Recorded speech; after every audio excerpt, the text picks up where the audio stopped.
All right, let's start this meeting.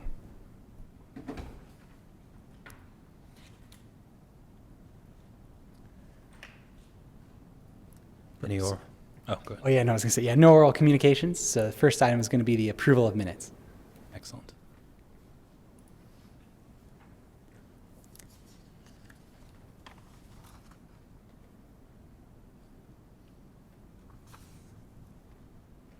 Any questions or thoughts? Anyone can make a motion if you'd like. And they were in the agenda packet that was posted online. I think you, yeah, perfect, yeah.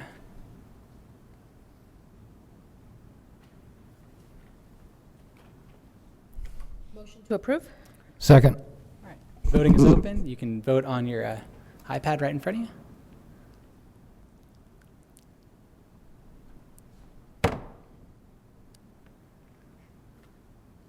All right. And then Trustee Schwab, is it able to submit?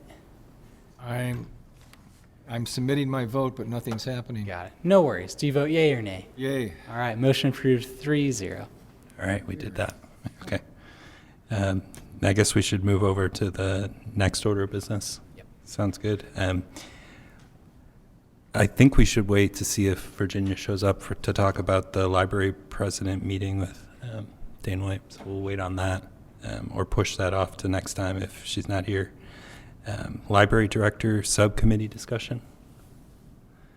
Was that anyone here? Yeah, it was John. You may recall this one. Speak to it as well. Okay.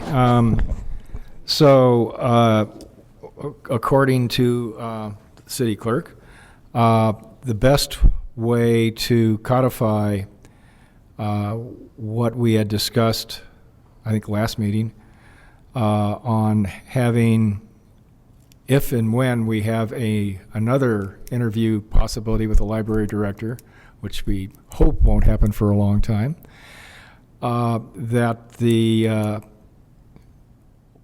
we would change our bylaws to say that the library board, the trustee president and the trustee secretary would be the subcommittee who would interview the candidate or candidates and bring their conclusion and their thoughts to the rest of the board at the next meeting. And that was the thought. That way, it's in our bylaws, which I believe have to be signed by a city representative as well, don't they? So we'd have the city's acquiescence to that with the change in the bylaws, and it'd be in writing. Should we all be dead and buried, it's in there that that's what they're supposed to do. And that way, we wouldn't have any problem having an in-person meeting with at least two of the board, which I think is a lot more effective on interviewing than having, a big room with a bunch of people. What are the next steps for this to proceed? Yeah.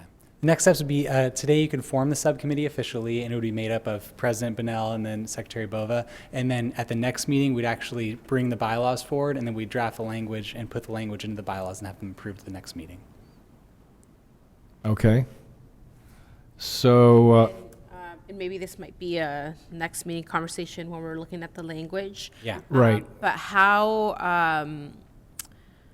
extensive do we look into it? Because I imagine it may not just be like a one line of, in the event that the library director position is vacant. Yeah. And there's a specific clause in the LSNS contract attachment A, I think it's page 14, that specifically addresses the fact that the new director will be approved by the city manager or their representative from the city and by the Library Board of Trustees.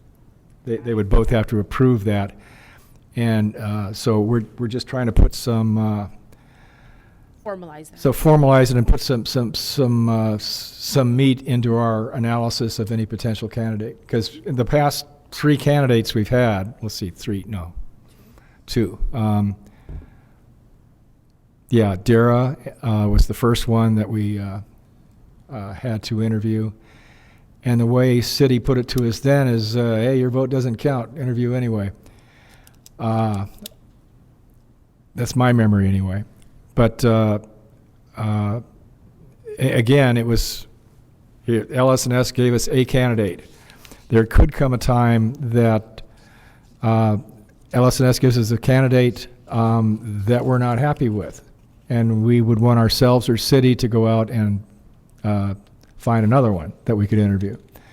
So this gives us some gravitas to be involved in that process. You know, we could go to city and say, this isn't the candidate we want, and Wait, you're, over there? yeah, you could. I got thrown off. You're still president. It's okay. Thank you, John. so that's the thought. I mean, it sounds good to me if we want to move forward with next steps. But Yeah. So we were just talking about having a subcommittee for putting this in the bylaws, which would codify it, where the board president and board secretary would they would be the subcommittee that would interview any potential future candidates for library director and then bring that information to the board. First, I want to apologize for being late. Traffic. Yeah. What are you going to do? Horrible. But I think that is the best decision moving forward, and this is part of my update that I met with the mayor, which I could Okay. give on the Do second. you want to have that conversation before we talk and bring that up in this, at that time? when we go through that? I can just give an update because I agree with you, and we had put this on the agenda for the past 3 meetings, hoping to have city representation, and we still don't have that today. So I think. Okay, but Zach says if we codify it in our bylaws, then, and the bylaws, you know, we sign them, but someone from city has to sign them as well, so they're agreeing to it in effect. Yeah, okay, sounds good. And Zach says we put a motion through today, and we have a discussion at the next meeting, bringing some verbiage, our own or whatever, on how we want to word it, the change in the bylaws, and we approve next meeting that bylaw change. Yep. Okay. Sounds good. I agree. So if you want to make a motion, you can. If you, Okay, I make a motion that we proceed towards the end result of codifying in our bylaws a subcommittee to be involved in the interview of any future library directors. I second. Great.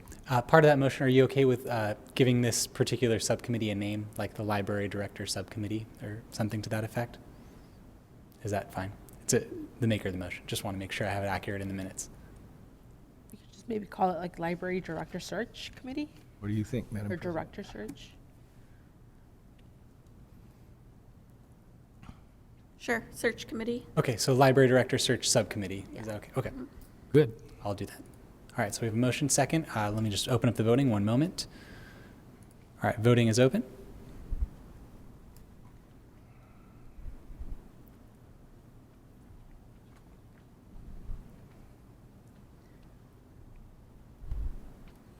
Finally.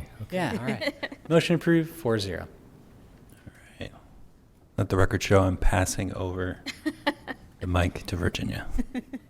Thank you, thank you, thank you. So, hi, welcome. Good to have you here. So a few weeks ago, I met with the mayor at his request, which I was happy that he reached out to want to connect and learn more about the library board and what our current initiatives are in any way that he could help. And so I asked the board members individually if there's anything that we would like to bring up, and I think the most concerning for us is the future funding of the library. So I brought that up with Mayor White, and he did convey that the library sustainability is important to the city, and did want me to meet with Doug, who's the city treasurer, to learn directly from him his plans on ensuring that the library stays around for a very long time for the community. And so I still have yet to set up that meeting with the treasurer, but I do plan to and report back, and hopefully I'll be able to do that soon.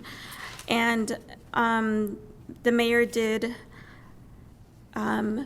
let me know that he's planning to form a subcommittee to talk about, the funding of Escondido, and has asked if I would be interested in joining the subcommittee representing the library's interest. Great. And I said, yes, absolutely. So I'm waiting for information on that. And I would just like to say that, yes, I do plan to be part of that if I'm invited when it's my term, but I hope that the president, who's ever serving current president, continues on with that subcommittee.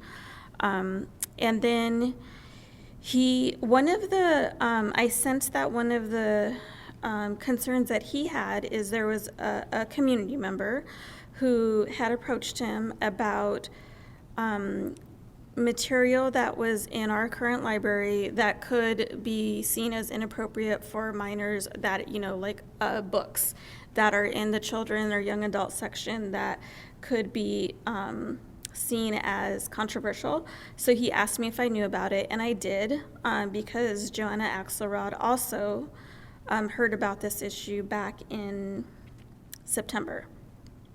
So he wanted to know, the mayor wanted to know about the plans if a community member has an issue with the content that's in the library and who reviews that. And I let him know that there's a whole process that a community member could fill out, a form of investigation, and then it goes to the library director. And if the community member is not satisfied, it can come to the board and we can assess it. But there is a process in place, and that the mayor should let any community member know to go on the website and put their complaint formally so that it can be properly evaluated. I let him know that I was aware of the issue because this person has gone to the chief of police to complain, the mayor to complain, to any community member to complain, but has not submitted his complaint formally so that we can investigate it. So the mayor just conveyed that he doesn't want this to blow up to be an issue. And I said, well, we will be happy to look at it if he lets us know directly. So that was one of the topics that we talked about. And then he let me know that he hadn't visited the library in over 10 years. So we are coordinating a tour for him, which I've reached out to Reno and got the mayor's availability just yesterday. So I will coordinate with you today or tomorrow on a date that will work for you. And that way Reno can directly let the mayor know the processes of the library and get a tour, and would love to show him the pioneer rooms. So the three of us plan to meet together in the next few weeks. Did you have a question, John? No, not a question. I'm going back to our investigation of the library's weeding process, and I don't know if you probably just getting to know them, but Aspen Hill did one heck of a job of explaining the library's collection process and the weeding process and how nuanced and careful it is. She's really good. That is one of the things that I hope the mayor learns directly from Aspen during our tour, because that is one of his questions. How is the material selected, and how are we ensuring that it's an age-appropriate location? And I said, you need to meet Aspen. Okay. The third thing that we talked about is, let's see.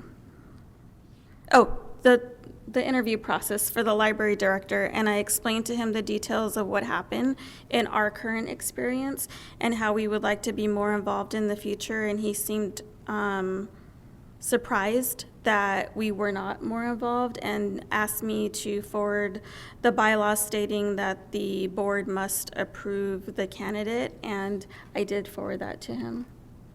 So the attachment A thing? Yeah. I forwarded that to him, and he ensured that we should have city, and we were talking specifically about Jennifer, that we should have Jennifer join the meetings more in the future so that we can talk about this, and that he would look into it, and that he supports our decision because the city council relies on the board to make the best decisions on their behalf. So we had his full agreement on that. Okay. Just to let you know, at the get-together on Monday night, Zach and Jennifer and I had that discussion, and she is all over it. So she's very she's supportive of the process we're going through. And that was basically the extent of our meeting. I did ask him if he would be willing to support, we've talked about this, about like getting the word out in the community, and if he could be more on board with helping us talk about library services on his social media platform. And he said, absolutely, any one of us can forward any library social media events his way, and he will blast them with his community.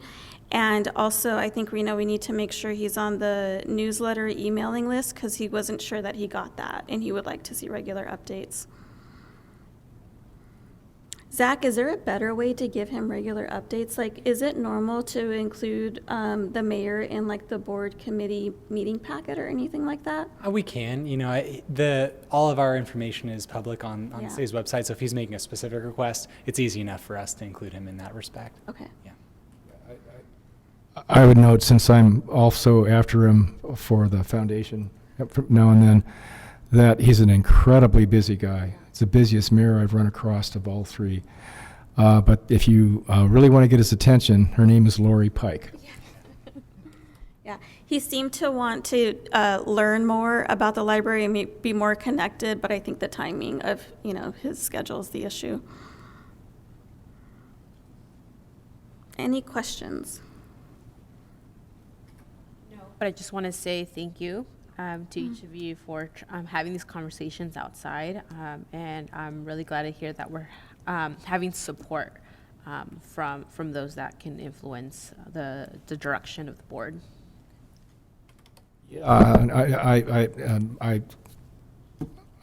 same, what she said.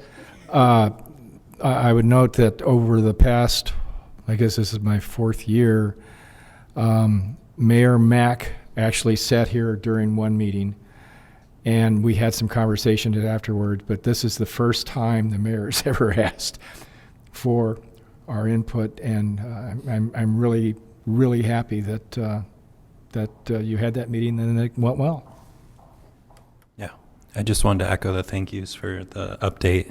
Very helpful. And who on the board or who would be responsible for getting events from the library over to the mayor to blast out? I think we all should. Okay. I think we should hit him at every angle. Sounds good. Hi, Carolyn. Carolyn. Yeah.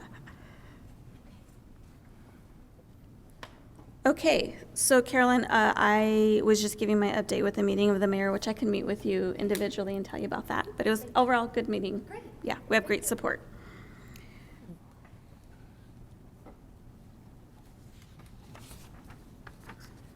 Did we do the approval of them? Where are we on the agenda? Next item right here is the library director requests board direction on a new library policy regarding temporary loan of works. Thank you. I think that's you, Reno? Yes, that is me. So I'm bringing this to the board for discussion. Mostly I am looking for direction.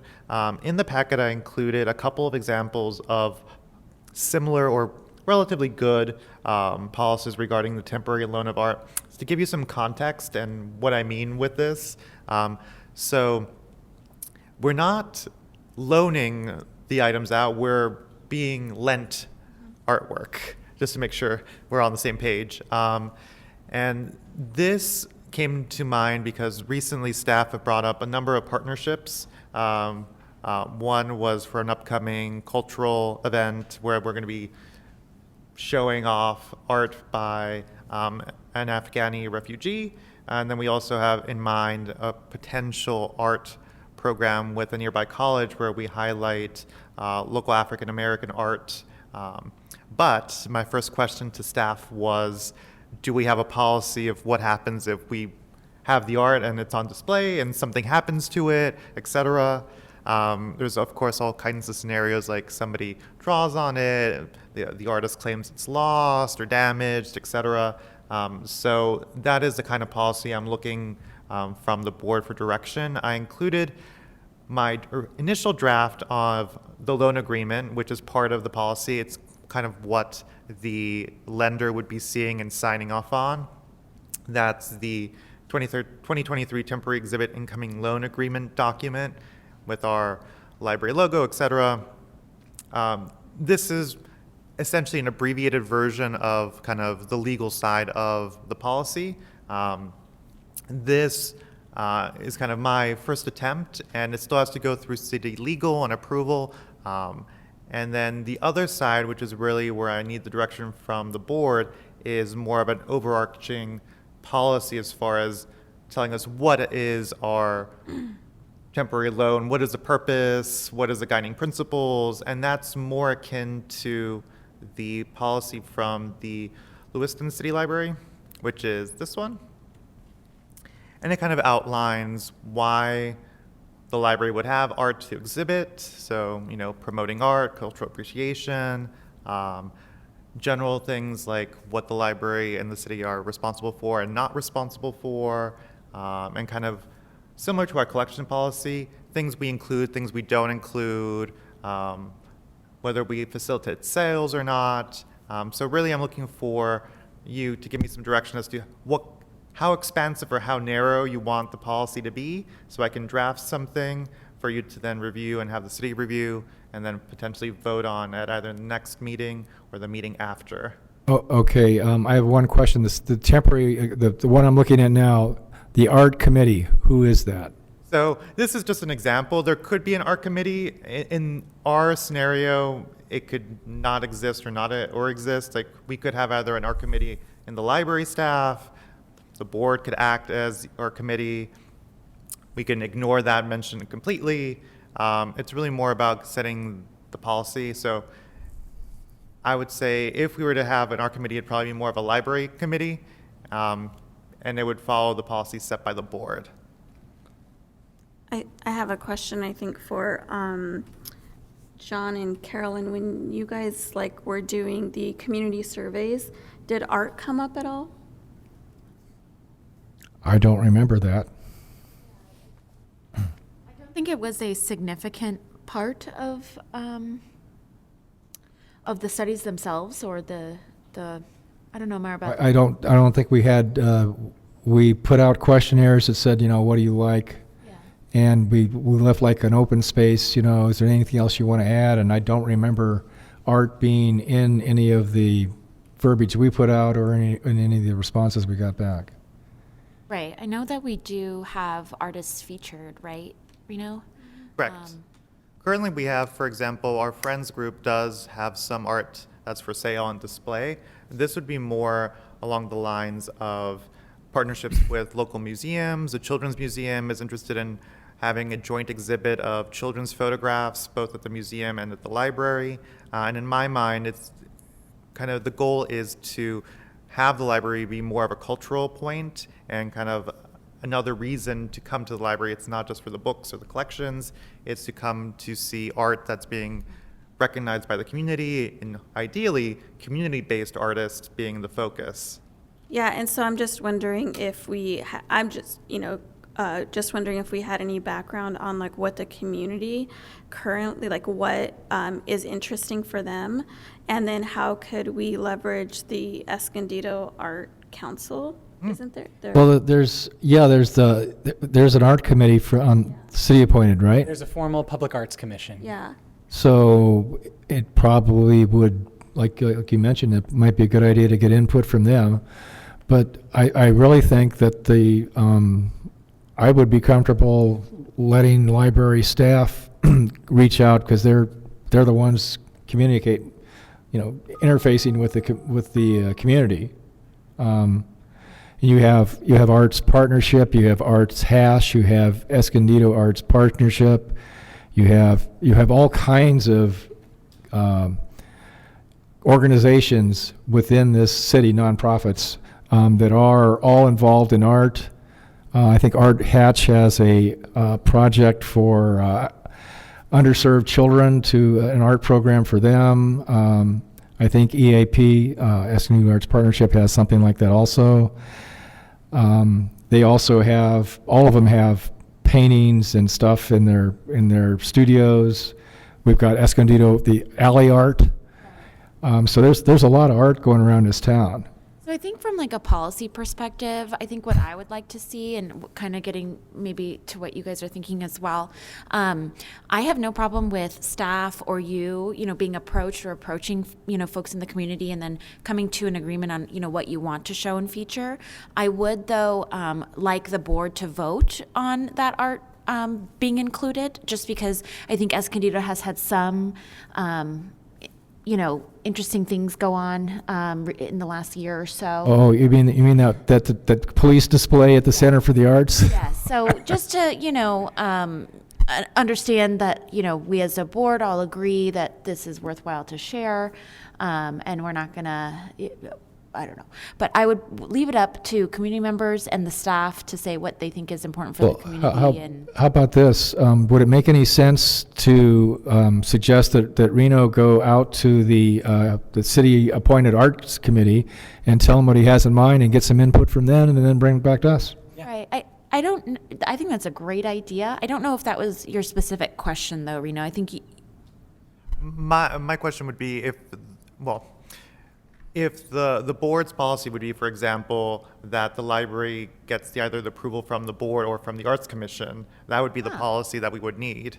right. Oh, I would just like to see like advice on what the Art Commission thinks that the community would like to see. Right. But that's only part of it. I also think that the community members don't even know what kind of art could possibly be out there and that we could bring new. But I just want to make sure we cover like what we already know the community would like to see and then add on top of that. Yeah, so, you know, our elected officials appointed an art committee, and getting them involved would be good. It might really torque them off if we didn't. So for clarification, when I approach the art committee, would we be asking for, say, like approved topics or? Just input, what they would like, recommend. All right, I can definitely get their input. And then as far as policy, would you want that baked into the policy or? I don't think so. I think the policy should just state along the lines of, you know, you'll take board input for who to reach out to and partner with. And then once you've established who's going to lend us their art, then we approve. Okay, so at least part of the policy will include library board approval of art being displayed, correct? Only in a general way, not specifics. Yeah, so I guess that's what we should probably discuss, right? Is we want to make it flexible. We want to make it flexible so that you can do the best job you can do. Right, we don't want to get in the way. Right, because there is a scenario where we could kind of line up our potential partnerships, and then during a meeting we present it, and then you vote. There's also more the idea of the board setting what your standards are for the art, and then we adhere to those, but we don't necessarily require a vote. And that's kind of more along the lines I was thinking, but I'm open with either option. One takes a little bit more of your time and involvement. Well, I just don't want to slow down your process, because we meet once a month, you know. Yeah. So why don't we empower Reno then to be the ultimate arbiter of what is displayed? We could, and if you'd like, I can kind of bake in something similar to our collection policy, where like there's the option to escalate, or like Yeah. if somebody has an issue with art that's displayed, Then it'll come to the board. correct, I think that's I a can good include idea. that for sure. Yeah. I think that's consistent, so Yeah. that we should keep. Okay. Okay, so then just to recap, sorry, so for my, just so I can understand. The policy is going to be that the library, in coordination with partner groups in Escondido, work together to identify what art is to be lent. Okay. Then Reno, as the library director, gets to approve that. And then if there are issues or comments from the public, it is escalated to the board. Yeah, and you're going to come with us with some type of verbiage on standards that you would like to incorporate. Yeah. Okay. Principles, Yeah, guiding I was kind principles. of getting the idea of what Yeah. that makes sense to me, and I'll include a clause about Yeah. escalations, or kind of similar to our collection development policy. Yeah, and I don't know how long it's going to take you to meet with the art committee and get back to us, but whenever. All right, yeah, and that'll be an update from probably our next meeting, ideally. Right. I'll let you know what the art committee, if they responded, what Yeah, they and, said. and they might have principles that they go by, right? Exactly. So I don't know, yeah. adopt those. Yeah, because the thing that Carolyn brought up earlier, there was a pig dressed in a police uniform. It was a diorama or a picture, a painting, and it was very controversial. Art is up for, it's in the eye of the, beauty is in the Yeah. eye of the beholder, so interpretation matters. and- Well, back in the 60s, it was a big thing, I'll tell you, so. All right, I have a better idea, I think, for what you would like to see for review next time. So I'll work on getting a draft, and then I'll send that over to the city for review, so that way we have something a little bit more complete for hopefully next meeting, if not the following one in January. And nothing's being held up currently, right? No, Okay, perfect. no, we're planning ahead, but since most of the exhibits are planned either in January, February, I was trying to get this going before it's too late and we're playing catch up. And I wanted to follow up, I think, something that you mentioned during your question, not sure if it was part of the question. You mentioned about, what to do in the event that the artwork is damaged. So you're saying right now, you're not clear on what the policy should be. Are you looking for our recommendations on that part? My recommendation would be that, and I'm sure the city's legal team will have their interpretation as well, but that we include a clause that holds the city and the library not liable for any damage, and they recognize that exhibiting in the library is at their own risk, which seemed fairly standard across all the comparable policies I looked at. Okay, yeah, I just want to make sure that we covered the liability aspect. Thank you. Of course. Francis, did you have something? No, I'm good. My question was answered. I just wanted to make sure that we are not a blocker to future programs. And it sounds like at the turn of the year is what you're targeting. All right. Reno, I have a couple questions. Do you have experience with this type of program in library? Yes, I've run a library where we had an art gallery, and so in that we ran into a number of issues like the ones I've described, where part of it is also not just dangers to the art that is lent by the artist, but also getting the art out of the library once we have it. And that's also going to be something that's included, I think, in the policy, just because, believe it or not, artists will take a very long time to come back to pick up works of art, and some of those art can be quite large and take up space, and it can slow down future exhibits, etc. I've noticed that in the libraries I've had art like this, it's a great way of, one, you can do a grand opening for the exhibit. It brings in people that might not necessarily come to the library for the books, but they might be interested in the artist or in that type of art.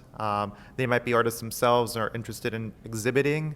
It's also a nice way of supporting the arts in the community as a way of not charging for gallery space. So you can have exhibits for up-and-coming artists that can't afford to put their paintings up in a gallery or somewhere else. So it gives them somewhere and that recognition that says, oh, I exhibited in the public library. And then they can take the next steps to a bigger gallery or eventually other spaces. Yeah, looking at all the art, especially up around Juniper and Grand, and what's the organization, Magic? MAGEC? It's, they're all about art. And I can put you in touch with someone in that group if you'd like, but I think they'd be all over this.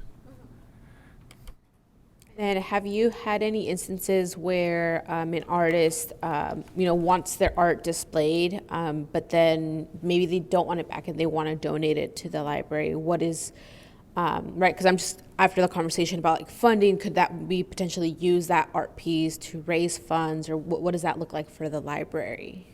That I would suspect, I have not had that happen. We've had donations of art in libraries. That's fairly common, both from like friends groups or just individual donors. Some libraries have policies in place that do not allow for the acceptance of art because it's not a match for the collection development policy, etc. Other libraries, I have not seen them turn around and sell the art. That is not something I have personally seen. It doesn't mean that it hasn't happened. I would expect it be more likely that a friends group or a foundation might have, say, an auction or something like that, using donations of art for that purpose, but not necessarily the library. But technically, I don't think there's any reason we couldn't. It would really be up to, again, the board and the city to approve us being able to sell art in that way, just like we sell other things for the library. What do you expect, or could you estimate the yearly expense to run this program? I would expect the yearly expense to be fairly limited. The main expense would be upfront costs for either art railing, which is relatively inexpensive, around $100. I think the total cost for installing art railing, probably outside the Turrentine room, would be less than $500.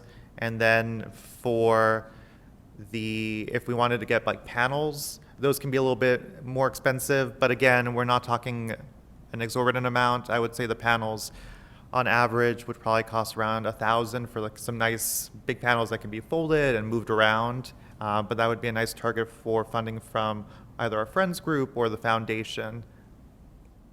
So I had in my mind, maybe this is because of my own experience. My mother-in-law worked at the Redwood Library in the East Coast, and they had always art coming through there, but it was like art history, and they would have like cases and like museum type art too. So would we be responsible for like providing the cases that some art goes in?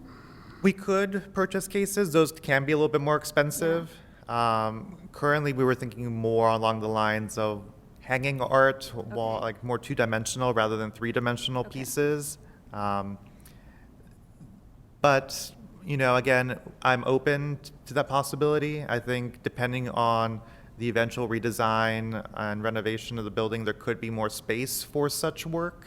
But again, not something I had currently planned. It was more for 2D works. And the only reason why I thought that is because we had such a cool experience with that, because my oldest son was in high school then, learning about art history, mostly European art history, and they had a display there, and we got to go there and see it instead of having to go to Italy and other places. So it was, and I was thinking, oh my gosh, we could do that for the Escondido High School kids. So that, in my mind, that's where I was going.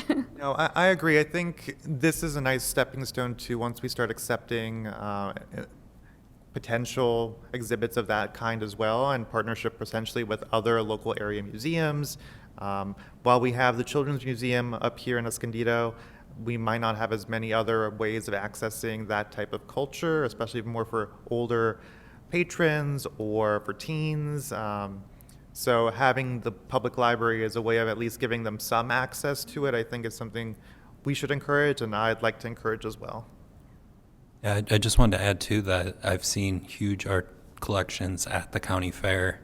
Maybe there's a way to take the art locally here and also get it somehow on that stage. That could be great recognition for local artists. If it's sponsored maybe by the library and pushed at that regional level. Yep. All right. So for the next meeting, I will have some updates regarding draft of policy, ideally, if not by January, but that'll be the goal. Yes, exciting. You have our full support. Awesome. All right. Are we good for some statistics?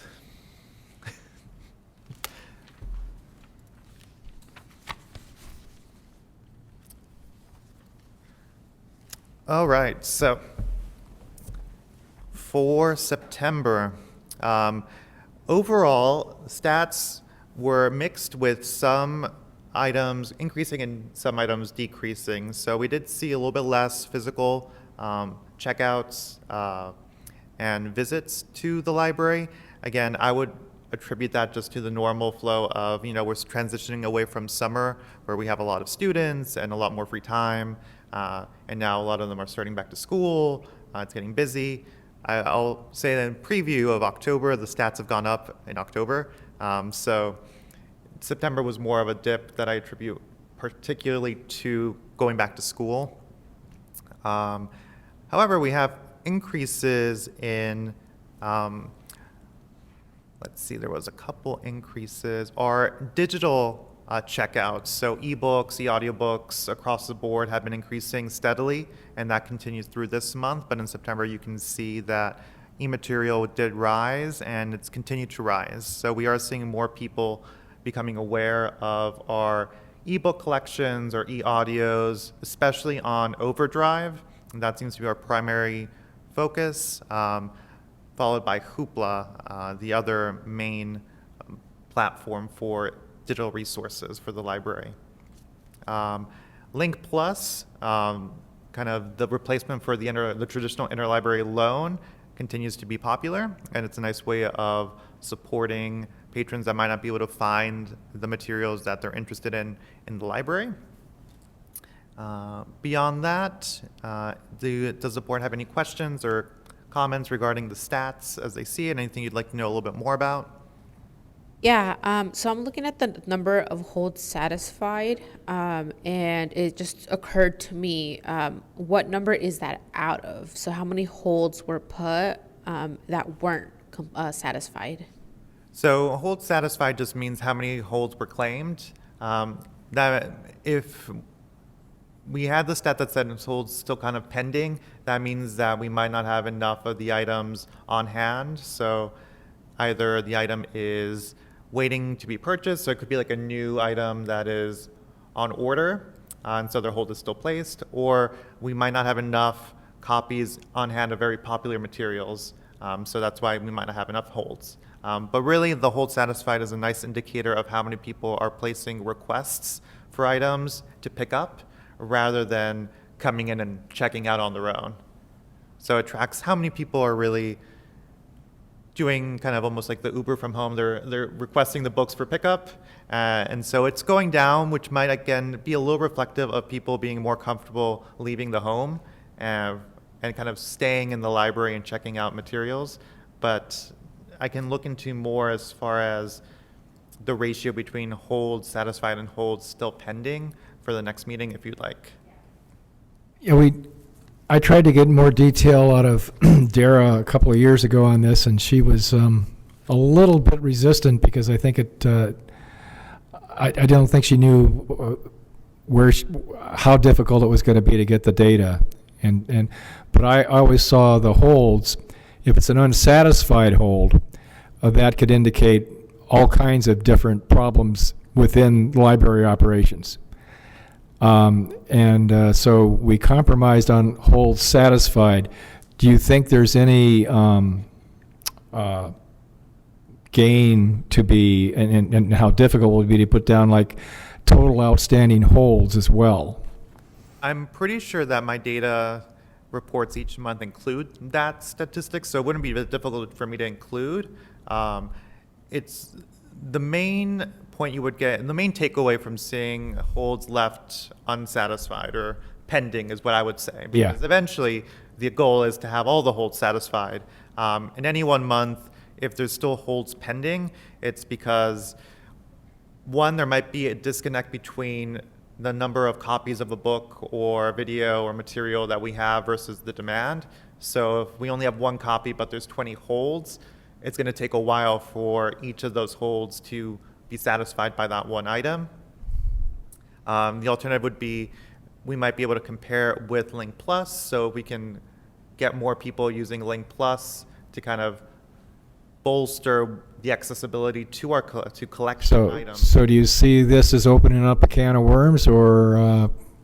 Not necessarily. It's just my suggestion would be that you can't just look at holds pending to get the full picture of what's happening, because the holds pending could be either it's kind of a case-by-case basis. The item might be because of an item needing a very popular item needing more copies. It could be that the item that person's requesting is damaged, and so we're having to buy a replacement copy.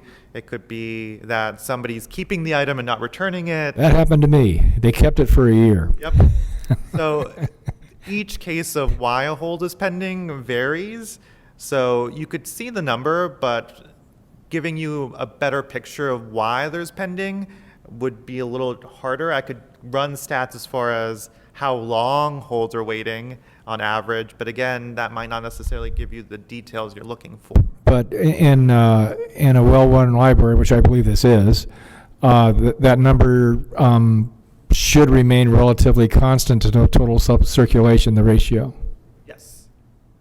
So I might be able to find a ratio between hold satisfied and pending and see if there's an industry standard that we're aiming for, and I could report on that. That might be a little bit better. Okay, I don't want to create a lot of work and waste people's time, but it just seemed to be a good measurement of not, well, if the number goes crazy, something's wrong somewhere. Correct, and I would say it's interesting that we include the stat. It gives you a view of how many, really what it's showing you is how enthusiastic the patrons are as far as placing holds and then picking them up, but that's about all having this line is telling you. And if you see it go up, it means more people are wanting to place the reserves on their own. If you see it lower, it means like they're either losing interest or they're going digital. There is a number of options there as far Well, how about you look at the statistics, and if it looks like what would be a nightmare to go through and try to explain this month after month, then maybe it's not a good idea. But if you think that it shows, the ratio shows some promise in showing, because I don't think it would range. Well, I don't know, but if it varies dramatically from month to month, it would be probably not worth looking at, because we know that those variations are normal. Right.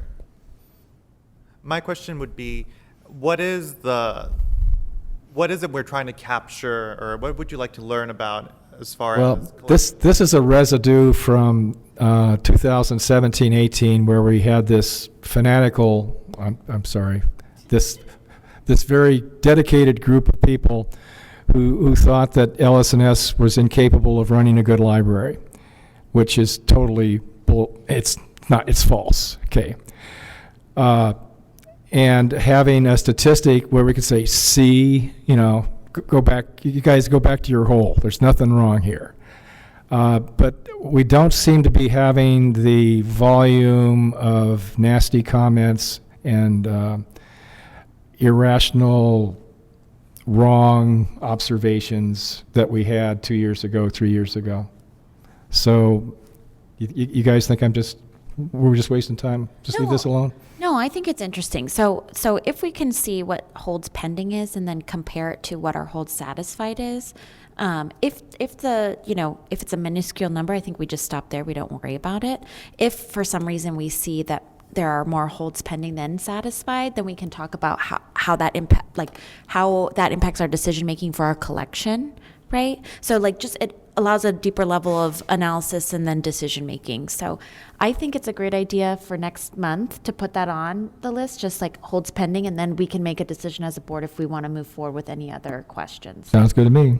Yep, I can do that. Because what I was trying to get at is, I think you kind of hit that point that we lose people, right? And I know like in today's culture, everybody wants things fast and now.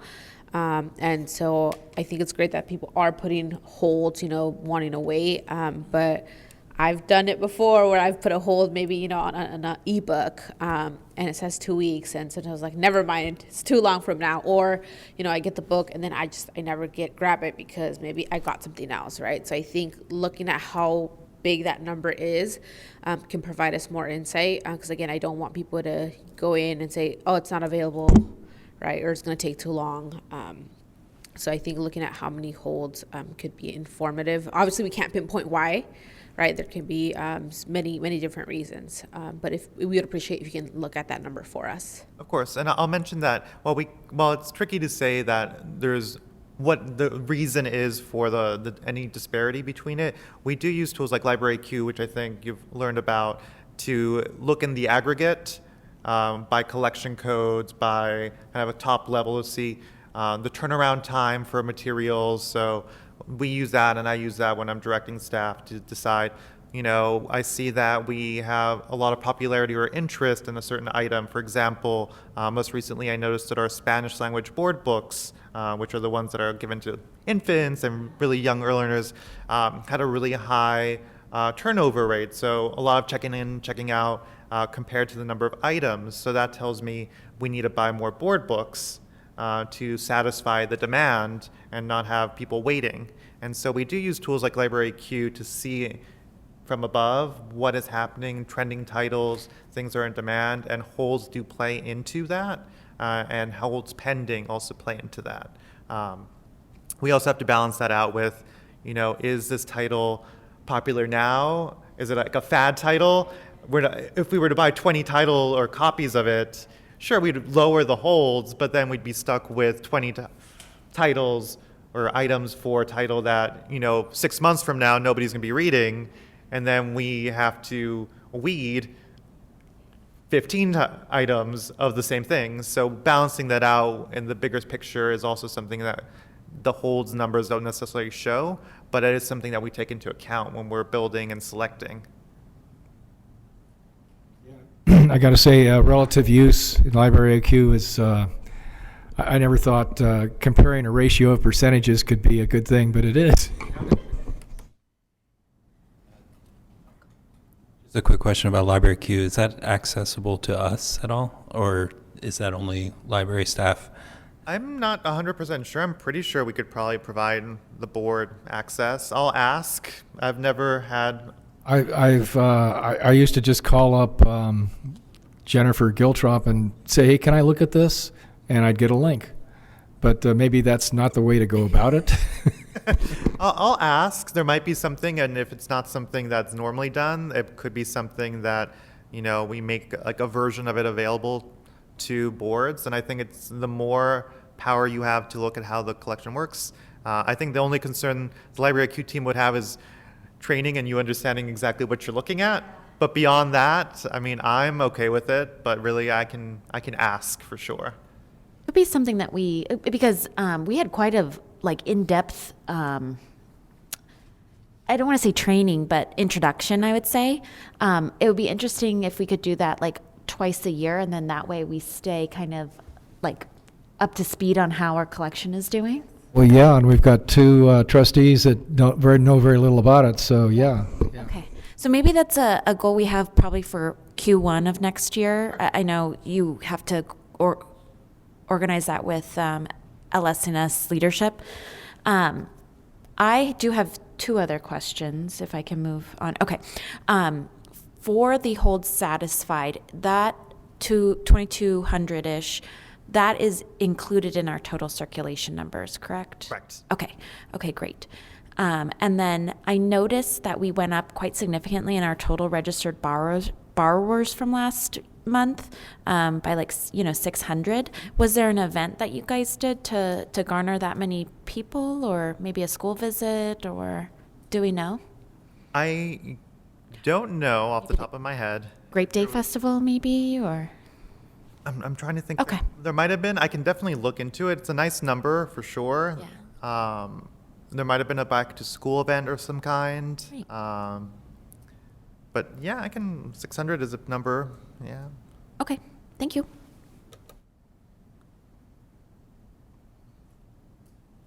Question mark. You just want to add on to what Carolyn said. I think it'd be great to be incorporating some more of those trainings or introductions. Because and maybe I need to set up, I think Heather, you all said for the weeding process, set up a one-on-one with that. Or I don't know if we can have her come, because at least I'm not very familiar with all of that weeding process and, how detailed that looks like. I'm not sure if, Francis is relatively new as well. I'm not sure if he's familiar with it. I think it'd be great just to have that happening, and even just for the public record, right? So when questions come up about why we're having certain books, we can always refer back in we actually, the board is always being kept up to date. They're actually having semi-annual meetings about that, so that the public doesn't feel that we're doing catch up at that moment. Mary Bell, I just have a question. Did you take a private tour of the library in the Pioneer Yes. room? Oh, not the Pioneer room. Oh, because when I did a tour with Dara and Aspen when I first joined, and then they went through all of that with me. Okay. Well, Francis, we did. We did get a tour, but we didn't get a rundown of the weeding process. Yeah. Fully. Yeah, it was just of the facilities and some of the staff. Oh, okay. Can we do that for December maybe? Just have folks come in and brief us on just an update on where our policy is and what we're doing, and then how the last round of weeding went, because I think you guys do it just in a It's ongoing, Yeah. correct. Mhm, So yeah, I can definitely add for December's, I can add to the agenda kind of an update on the weeding, if that's what, Well, and it would be good, since this issue that the community member brought up of how books are selected and how they're designated for which part of the library, as far as like young adult, teen. Yeah, well, Aspen sat down with Virginia and I for like an hour and a half, and I don't think we hit all of it, but it's an incredibly involved process, and I know that's a lot of her time. But to answer questions from the community, it would be, I think, helpful to the new trustees to know that. And I do remember that there was a webinar link that they sent me for Library IQ that explained the basis of it and went into relative use at the end. correct, yes. So I'm happy to either arrange, I can definitely have a more general presentation for the next meeting, but if Maribel or Francis, if either of you or both of you at the same time, individually, we're happy to go over our weeding and all our policy processes kind of behind the scenes. I can get you together with Aspen and our team with circulation to discuss that, and I'm happy to go over kind of more the philosophy of what and how we select. Anytime, just let me know. I'll reach out and we can figure something out that works for everyone. I think I'd be comfortable with a presentation at some point in the future. It doesn't have to be next month. Again, because I think it's really key to also have that on public record. All right. Sounds good to me. Yep. Okay. Before I move on from stats, anything else? All right. So I think we're now on strategic plan. So I think, as you all know, we have a strategic plan, and this is my update of the third section, which is supporting the Escondido economy. So just let me refresh myself and everybody's memory as far as the goal for this section, which is the Escondido Public Library offers materials, technology, programs, and spaces to support local businesses and for residents to learn, connect, and have fun. Looking at the grid, the majority of these are aimed to start and be supported by a lot of the renovations to the library building that were planned with the $10 million infrastructure grant, but I do want to highlight some of the activities that have already been taking place and that are planned. The support employment section has been a priority. This year, earlier in the year, Adult Services hosted a number of resume writing and interviewing workshops. Those happened in May, and those led up to a second annual career fair at the library with a lot of input from local community employers, organizations, and we'll see the photos at the end of this document of that career fair. Looking forward towards 2024, my goal right now is to find local partners to bring in more connections for employment locally. One that I met when I went to the local street fair was the Urban Core of San Diego. They have an office here in Escondido, and their goal is to recruit right out of high school. So we're looking at the ages of 18 through 26, and they give them training and certificates and GED equivalency training to work in primarily outdoor type careers. So it's a lot of urban, well, I would say not urban, forestry work, waste management, parks and rec style support. They work primarily throughout San Diego County, and they offer, as part of the training, they'll actually go to, say, for example, public libraries and do training there, but also have their recruits do the exterior landscaping to learn about how to maintain buildings, cleaning the buildings, etc. So not only am I thinking of working with them as a source of information for their organization, but potentially as a site for some of their training in the way of maintaining the building and keeping it nice, painting, etc. So it's really a win-win in that we're recruiting and supporting local youth and staying in the community for jobs that are needed, but are not necessarily as glamorous and popular in school or college track. So that's one thing I'm looking at. I got to say, I'm really amazed that and happy that you hooked up with them. They're a great organization. So I'm on another foundation, and they were one of the grantees, and it's a great group. That's a good find. So I'm optimistic about partnership with them. Second line, which is enhancing technology and training. This, our social media team is beginning to meet this month to plan for more digital literacy classes. I recently attended a broadband community initiative hosted by the city, and there I met a number of community organizations that will also be able to be good partners in bringing more digital literacy instruction and one-on-one computer training to the library. One of them is called Computers to Kids, and then the other one is the San Diego Futures Foundation. Both are potential partners for kind of building and enhancing what our staff do more sporadically, which is computer classes. But I really want to look for these community partners that do this routinely and bring in more of a scheduled and repeatable system of training both seniors, but also, a lot of people need help just logging onto the computers, the basics. So that's the goal there. Just recently, I also, for the library, applied to be a Grow with Google partner. So that I'm now pending to get scholarships for the Google certificate program. So if you're not familiar, Google offers career certificates, similar through a process to LinkedIn Learning or what used to be lynda.com or Coursera, where you take a career certificate program.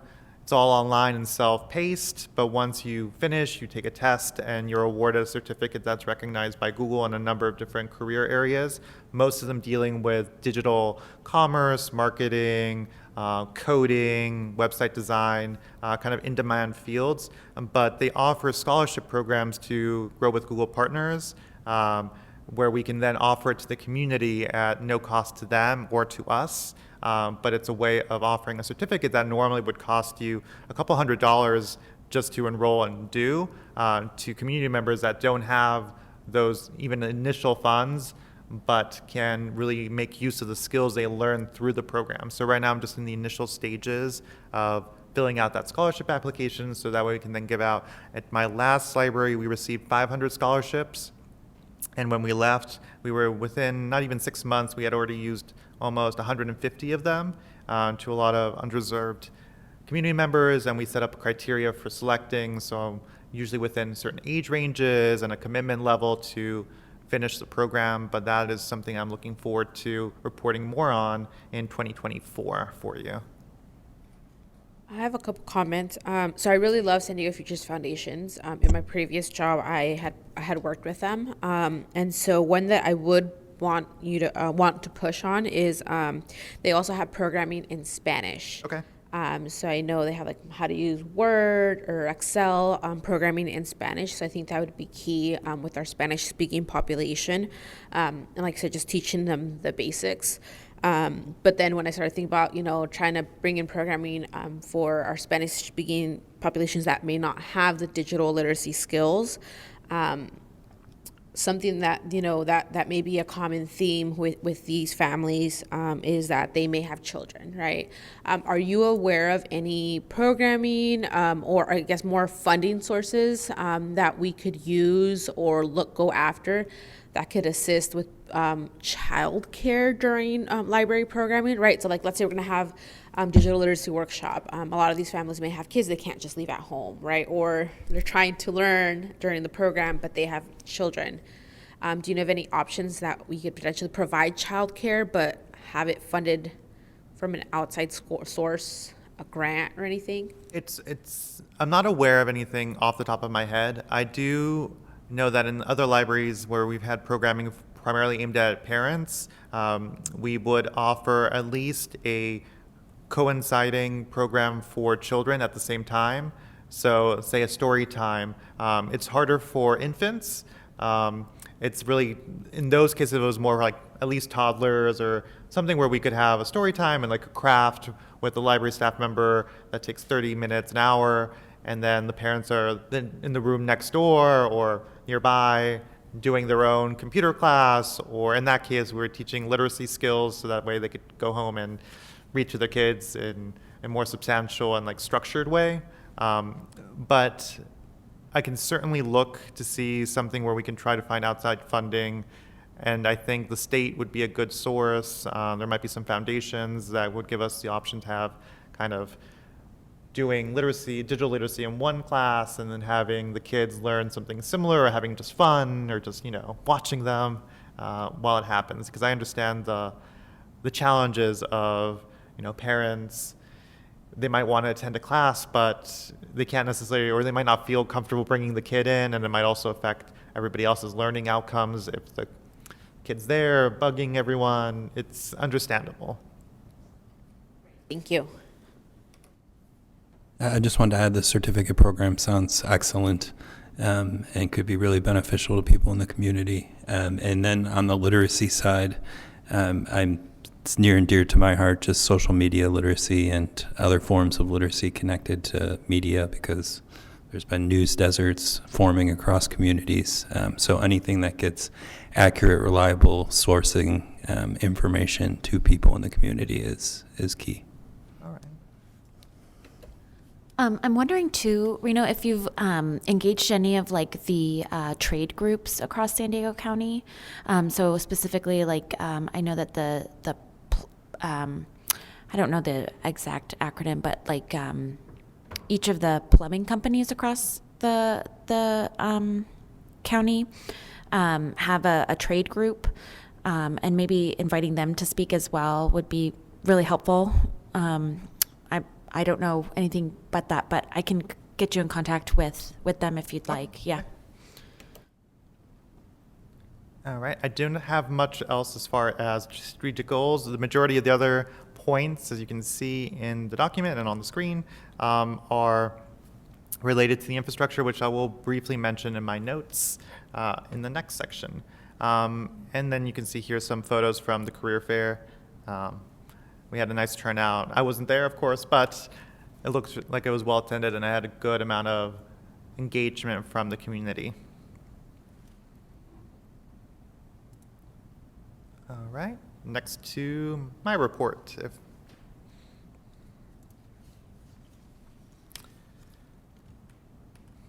All right. So I'll begin with just updates on staff. Of course, I joined in October. We also had a couple new staff join us. We have a new adult services librarian who's kind of getting onboarded and is doing great work so far. And then we have a new library associate helping out in adult services as well. So all our staff currently, except for the assistant director position, are currently full, and we are working on a plan to fill the assistant director position. So I'll have an update on that almost certainly in December. Reno, can you tell us how your onboarding is going so far? Sure. Right now we're in the middle, and Diamond started, I think, a few weeks before I did. So she's already running or working on, for example, she's in charge of scheduling all our second Saturday concert series. And then Sam is in adult services, so he's being trained right now. He started, I think, a week ago, but he had formerly been a circulation, so checking in books out team member. And so his training is a little bit more streamlined. We're just getting him up to speed as far as how the information desk works, helping on computers, which is the majority of the work that's done by adult services, and dealing with the technology in the library. And how has it been specifically going for you? For me? I thankfully coming from another LS&S library made it a lot easier because I already knew a lot of the processes and didn't really need to do any new training. My onboarding has been more self-directed as far as learning about the staff. So I sent out a survey for all staff to get to know them better and to ask for what kind of improvements they would like to see for the library. I'll mention that they had a lot of requests for from the public, which was for more individual study rooms. That was one that was repeated and thankfully is included in all the versions of the infrastructure grant and renovation that I've seen. So if all goes well, we'll see individual study rooms as requested by both patrons and the public and staff. Beyond that, I've been slowly getting to learn what all the staff do, each of the roles, ways of bringing in more efficiencies to what is being done, learning a lot of things as far as missing pieces. The lack of a assistant director for a while has been impactful in some ways, in that there was a lot of things that people didn't know who was doing, and some things fell through the cracks, but now we're kind of picking up the pieces. And I've been working really well with Dan and Aspen and Azar, our three management team leaders, to kind of fill me in and whenever I have questions, to kind of get things moving along. And also with the city, getting to know who from the city I have to ask for what, especially on the side of IT. That's been very fun. But beyond that, I think it's been a good onboarding. Very smooth. Again, it helps a lot coming from another LS&S library and just transitioning this way. And what kind of onboarding or training is set up for you to specifically know how to build that relationship with the city? It's been more one-on-one meetings and kind of just email chats. For example, Joanna has been very helpful with connecting me, and then Jennifer as well, kind of figuring out what's happening. Jennifer is also playing catch-up in that she's the new library liaison, so she's also learning a lot about what we do. So we're kind of learning together from Joanna and then from staff, letting us know what normally and who we normally talk to. Okay, thank you. Of course. Other good news, I know one of you, I believe, asked about a donation a while back you'd heard from, and we did receive a few weeks ago a sizable donation from the Patricia D. Sealing Separate Property Trust. So Patricia Sealing donated just over $250,000 to the library. And so on October 24th, the City Council was made aware and they voted to approve the city manager to accept that donation. Those monies are now being held by the city in a restricted fund, and right now it's kind of pending council action as far as how those funds would be used.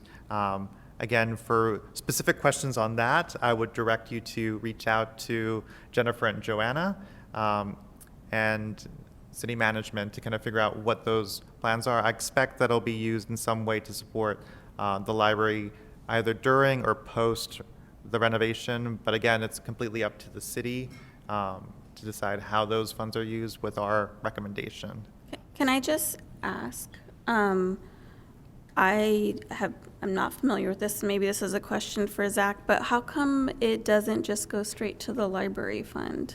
It's a great question. I know that the city attorney reviewed this, and I believe it's the structure of this particular trust, the way they're donating it to the city, that it's going to city funds as opposed to the library. That's my understanding. Yes, and I know about as much as that. I think that's worth, we can take it up with with a couple of the council people we know. Well, we can talk to Jennifer. She's normally on top of everything. Jennifer Shennick. Okay, could we, because I think our concern is we want to make sure that this money goes straight to the library and that the library gets to decide on how to spend it. And I think that we want to make sure that that's what that happens. Yeah, we want to make sure that happens, and just because people at the city have been associated with the library for a long time, they aren't necessarily the right ones to make that decision. It should come from library staff and the board.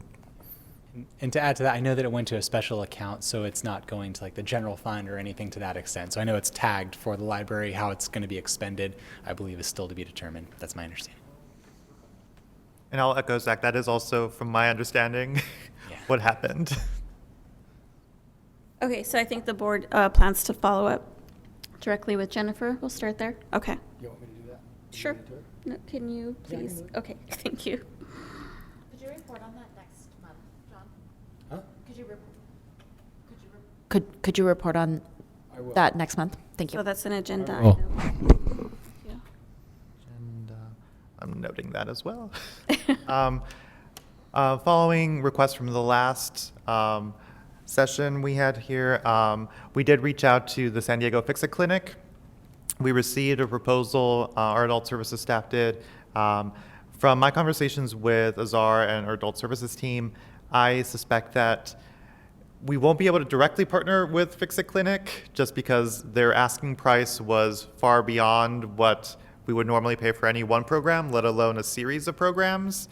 However, I am encouraging staff to research alternatives that would mirror and replicate the idea of the Fix-It Clinic, which is to bring more sustainable use for fixing electronics, small appliances, simple repairs, etc., by reaching out to local businesses that might be willing to either offer their time and in lieu of payment, be able to promote their services in the library. And this would be kind of, I've seen it, there's another service called Repair Cafe that does something very similar. So we started reaching out to potential local partners to kind of self-host and self-facilitate something very similar to the Fix-It Clinic. Just the amount that they were asking to do essentially what staff would be doing, in my mind, was outrageous. And so we're looking for something that preserves both the funding for other programs and also gives the community what they need in that case, as far as like a repair cafe. Just out of curiosity, how much did they want? It was, I won't say an exact amount just because they might not like that, but I'll say it was over $2,000 for one program. And then a series was, they recommended at least one quarterly.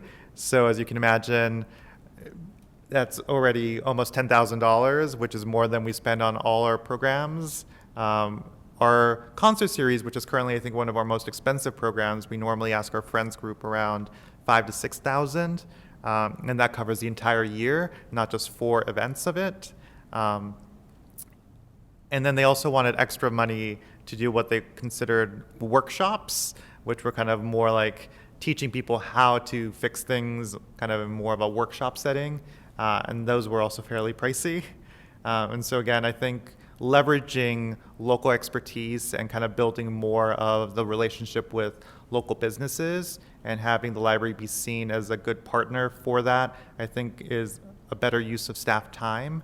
But I'm open to pursuing more or alternative funds, but that's currently where we're at with the Fix-It clinics.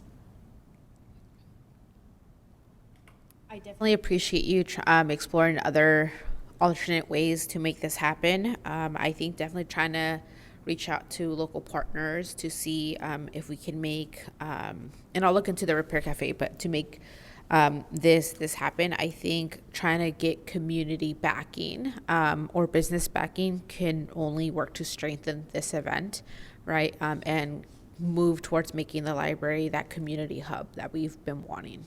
Exactly. There was a request for library newsletter statistics. So for the month of October, just so you know, we mail out to just over 20,000 recipients. So these are people who have signed up to receive the newsletter. We have an open rate of around 30%, 31%. So 6,500-ish people opened it. That's pretty good, I'll say, because a lot of these newsletters might see like 20%, so we're above the average. Most clicked on item was the calendar, which is more or less to be expected. As people receive the newsletter, they want to see upcoming events. And just out of curiosity, I did find what the primary audience was, and the audience was majority females ages 35 to 44. And I can send you the full breakdown if anybody would like to see the full one, but those were the key stats that I pulled from the report. I just want to say that open rate is good. Are you able to see how many people unsubscribed? Yes, it's actually fairly little. Okay. I think for October, it was in the tens, maybe less. That's good. Yeah. Francis, do you know if there's a way that when the newsletter goes out, that it doesn't go to the spam folder? From what I've seen in the past, it's the subject line sometimes that pulls things into junk emails. But then it's also maybe the people's email accounts themselves and the settings they have. So it's avoid like trademarks or all caps in subject lines. That's the only basic thing I've seen. Next section. So we did have from Carolyn a request to learn a little bit more about the digitization efforts in the Pioneer Room. So I reached out to Aspen and Ashley, who help run the Pioneer Room. So we have added a number of new items over the past year to Content DM, which is a repository and platform for managing and also making it public. So we have over 660 new items. The storage, which was approved, currently we're pretty good. We're only at around 0.5 gigabytes. We're not even at a full gigabyte of the allotted 30 storage. What this really does is will help us as we grow, and I do suspect we'll be putting in more attention and resources to the Pioneer Room, because I'll admit special collections are near and dear to my heart, and I really would like to see more use and more public interaction in that space. So having room to grow is great. We have currently 73 collections that are in the archives, and so Aspen and Ashley and the rest of the Pioneer staff are making their way to process and make it accessible online through that Content DM platform, because even though we might have a good number of items scanned, just having a picture is not enough. You really want to get that full, rich description, including like dates and subjects, and that takes a little bit more investigation sometimes if you don't have a very clear data file as far as where did this image come from, or if it's from a donation, or if it's who knows where the source is from. It does take quite a bit of work to fill that all out. And yes, we use Content DM to promote our archives, and also allows us to increase access to the collections. Any questions as far as the digitization efforts in Pioneer Room as of now? No? All right. So I previewed this a little bit earlier, but the library renovation and infrastructure grant, just a quick update. So the city has contracted with a project management firm, Griffin Structures.